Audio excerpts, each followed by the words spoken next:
ओम श्री गणेशाय नमः। चलिए आज का अध्याय शुरू करते हैं। आज का अध्याय गणपति की प्रतिज्ञा से शुरू होता है। यहाँ गणेश जी ने एक बृहद सिंहासन की स्थापना की जो अत्यंत सुंदर, दिव्य तथा भव्य था। उस पर उन्होंने शिव, शिवा और प्रमुख ऋषियों को बैठाया और अन्य सबको सिंहासन के आगे बैठने की व्यवस्था की। इस प्रकार समस्त जनसमूह वहाँ विश्राम के लिए ठहर गया। तभी मयूरेश बोले, जनक, जननी, ऋषिगण, देवगण एवं शिवगण आदि अभी गंडकी नगर में अनेक देवताओं के साथ भगवान श्री हरि रह रहे हैं। जब तक वे मुक्त न हो जाएं, तब तक विवाह उत्सव में कोई आनंद नहीं आएगा। इसलिए मेरी प्रतिज्ञा है कि मैं उन्हें मुक्त कराए बिना विवाह नहीं करूंगा। इसलिए कोई बुद्धिमान पुरुष दैत्यराज के पास जाकर उन्हें मुक्त करने का संदेश दे और वह उन्हें मुक्त करना स्वीकार न करे तो हमें उससे युद्ध करना होगा। ब्रह्मा जी ने साधु साधु कहकर गणेश जी की प्रशंसा की और पुष्पदंत को दूत बनाकर भेजने का प्रस्ताव किया। किंतु पुष्पदंत ने कहा, यदि मैं दैत्यराज के समक्ष गया तो मुझे उसकी बातों से शीघ्र ही क्रोध आ जाएगा। इस कारण मैं नीति की रक्षा करने में असमर्थ रहूंगा। मैं तो उससे युद्ध क्षेत्र में ही मिलना चाहता हूँ, इसलिए उसके पास किसी अन्य को भेजना ही उचित होगा। उसकी बात सुनकर विचार चलने लगा कि अन्य किसी को भेजा जाए। बहुत विचार के पश्चात मयूरेश ने ही समाधान निकाला। मेरे विचार में तो नंदीश्वर को भेजना चाहिए। यह अत्यंत वीर, धीर, गंभीर, बुद्धिमान, पराशर को शीघ्र समझने वाले तथा चतुर हैं। इनसे अधिक उपयुक्त अन्य कोई व्यक्ति प्रतीत नहीं होता। शिव जी ने सहमति प्रकट की। पुत्र, तुम्हारा चुनाव ठीक है। नंदी को विविध प्रकार के रत्न आभूषण दो।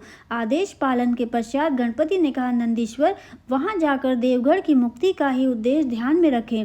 जाइए, आपको सफलता प्राप्त हो।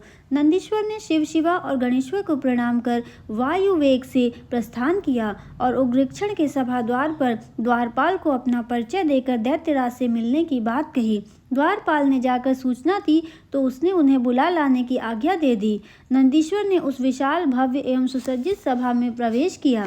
दैत्यों ने सूर्य के समान दैदीप्यमान एवं सुदृढ़ काय नंदीश्वर को देखा तो भयभीत हो गए। सभा में नीरवता छा गई। दैत्यराज का संकेत मिलने पर नंदीश्वर उसे अभिवादन कर आसन पर बैठ गए। फिर उन्होंने कहा, दैत्यराज, मैं अनेक राजसभाओं में जा चुका हूँ और सर्वत्र ही आगत व्यक्ति का सम्मान करने की नीति देखी है, किंतु तुम लोग अत्यंत बलवान, सुंदर और ऐश्वर्य संपन्न होते हुए भी भेड़िए के समान बुद्धि रहित हो। इसलिए किसी बुद्धिमान मनुष्य का आदर सत्कार करना भी नहीं जानते। यह धर्म केवल राजा का ही नहीं, अमात्य आदि वर्ग एवं प्रजा वर्ग का भी है। इसलिए स्पष्ट है कि तुम्हारी समस्त प्रजा, सभासद और अमात्य वर्ग भी मूर्ख ही हैं। दैत्यराज ने कुछ विनम्रता से कहा, वृषश्रेष्ठ, तुम्हारी बुद्धि ब्रह्मा के समान, तेज अग्नि के समान और गति वायु के समान प्रतीत होती है। तुम कौन हो, कहाँ से आए हो और अपने आने का उद्देश्य बताओ। नंदीश्वर बोले, असुरराज, मैं भगवान शूलपाणी का वाहन एवं प्रमुख गण नंदी हूँ। उनके यहाँ भगवान गणेश ने धरती का भार उतारने के लिए अवतार धारण किया है। वे प्रभु सर्वसमर्थ और समस्त संसार के उत्पत्ति, पालन और विनाश करने वाले हैं। उन्होंने अनेक दैत्यों का संहार किया है। यह तथ्य तुमसे छुपा नहीं है, इसलिए तुम्हें उनका अनुगत होना चाहिए। उनका संदेश है कि तुम सब बंदी देवगण को मुक्त कर दो। देवगण को मुक्त कर दूं? क्यों? इसलिए कि वे पुनः सक्रिय हो जाएं और हमारा अनिष्ट करने लगें। उत्तेजित हुए उग्रेश्वर ने प्रश्न किया। नंदी ने कहा, सभी को स्वतंत्र रहने का अधिकार है। तुमने उन्हें बंदी बनाकर अत्याचार किया है। अपने को संयत करके पुनः विचार करके देखो, तुम जो कुछ कर रहे हो और कह रहे हो, क्या वो न्याय है या अन्याय? उग्रक्षण, मैं जो कुछ करता हूँ वह सब न्याय है और उसमें हस्तक्षेप करने का किसी को कोई अधिकार नहीं है। अपने गणेश्वर से कहना कि अधिक उछल कूद न करे। मेरी शरण में आ जाए तो उसे मृत्यु का भय नहीं रहेगा, अन्यथा वह मारा जाएगा। नंदी पुनः बोले, दैत्यराज, कहाँ वे सर्वात्मा एवं सर्वेश्वर प्रभु और कहाँ तुम सांसारिक प्राणी? तुम्हारी उनसे कोई तुलना नहीं हो सकती। इसलिए मेरी बात मानकर उनकी आज्ञा का तिरस्कार न करो। जो देवता तुम्हारे यहाँ बंदी हैं उन्हें मुक्त कर दो, अन्यथा व्यर्थ ही युद्ध में भीषण संहार उपस्थित हो जाएगा। उग्रक्षण कुछ क्रोध करता हुआ सा बोला, मैं तो तुम्हें बुद्धिमान समझता था, किंतु अब समझा कि तुम निरे बुद्धिहीन मूर्ख हो। अरे, जिन्हें बंदी बनाया है उन देवताओं को मैं कैसे स्वतंत्र कर सकता हूँ? तुम मेरे पौरुष से अनभिज्ञ हो, इसलिए वैसी बातें कर रहे हो। सोचो भला, किसी व्याघ्र के समक्ष श्रृगाल की क्या विसात। नंदीश्वर हंस पड़े और बोले, असुरराज, मूर्खों जैसी बात न कर। अपने उन महापराक्रमी वीरों की ओर ध्यान दे जो गणेश्वर के हाथों बात ही बात में मार दिए गए। क्या वे तेरी अपेक्षा कम शक्तिशाली थे? देख, नीति कुशल वह है जो समायोचित कार्य करे। तुझे भगवान गणेश्वर की आज्ञा मानकर अपने प्राणों की रक्षा करना ही कर्तव्य है। दैत्यराज ने नेत्र लाल कर लिए। उसने क्रोधपूर्वक गर्जना करते हुए कहा, मूर्ख बैल, तू यहाँ शांति दूत बनकर आया है या उपदेश देने?